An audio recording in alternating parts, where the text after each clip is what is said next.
Assalamualaikum, good day, hi.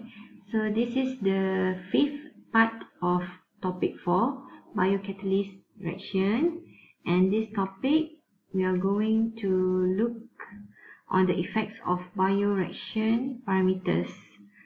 Okay, this is the last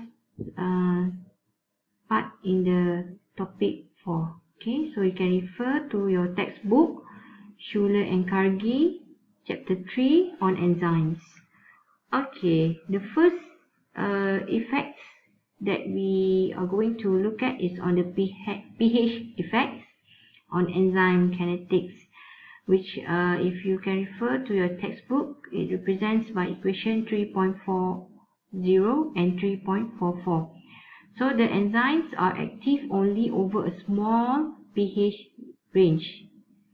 The reasons why, okay, enzymes, they have their tertiary structure, which is pH dependent, and the active sites, functional group, charges are pH dependent. Okay, so enzymes are affected by changes in pH. Okay, the most favorable pH value, okay, is the point where the enzyme is most active, which is known as the optimum pH. You can see in this graph here, okay, the optimum pH. So this is where the point that the enzyme is most active. And extremely high or low pH values generally result in complete loss of activity for enzymes. Okay, so pH is also a factor in the stability of the enzymes. Okay, and as with activity, okay, for each enzyme there is also a region of pH optimal stability. The optimum pH value, it will vary greatly from one enzyme to another enzyme. So the enzyme, they will have their own point of pH where they are most active. Okay, that's the reason why we focus on the characteristic and the selection of the enzyme. Okay, it is also based on the pH range which is suitable for the enzyme to work. Right? Okay, the next effect is on the temperature effects. Okay. Like most chemical reactions, we know that the rate of the enzyme catalyst reaction it will increase as the temperature raised. Okay, by a 10 degree centigrade, okay, in the increment of temperature, the activity, it will increase by 5 to 100%. Okay, variations in reaction temperature as small as 1 or 2 degrees may introduce changes of 10 to 20% in the results of the enzyme kinetic. So in the case of enzymatic reactions, this is very complicated, okay, by the fact that many enzymes are adversely affected by higher temperature due to the characteristic of the enzyme itself, because it is composed by proteins.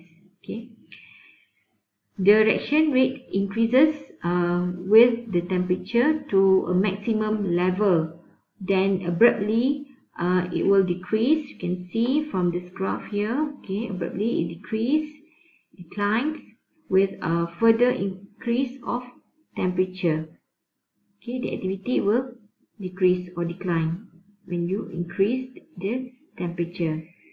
Okay, because, okay, as what I said before, most of enzymes, especially the enzymes came from animals, can rapidly become denatured at the temperature above 40 degrees C.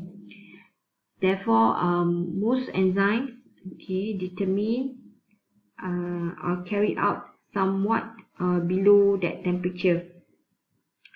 Okay, so we can see here the Arrhenius equation. Okay, the Arrhenius equation shown here. Okay, the Arrhenius equation, it gives the dependence of the rate constant of an enzyme reaction on the absolute temperature, a pre-exponential factor, and other constants of the reaction. Okay, so Arrhenius also argued that for reactants to transform into product, they must first acquire a minimum amount of energy, which is called as activation energy, EA. Okay, activation energy, where you can see here, it is during the increment of the enzyme activity during the temperature activation. Okay, so at the temperature activation to the optimal temperature. Okay, the deactivation energy, ED, it can be calculated at the decrement of enzyme activity during the temperature deactivation area. Okay, over a period of time, enzymes will be deactivated at even moderate temperatures. Okay, and storage of enzymes at 5 degree, 4 degree C or 5 degree C or below is generally the most suitable temperature for storage. But some enzymes, they also might lose their activity when frozen. Okay.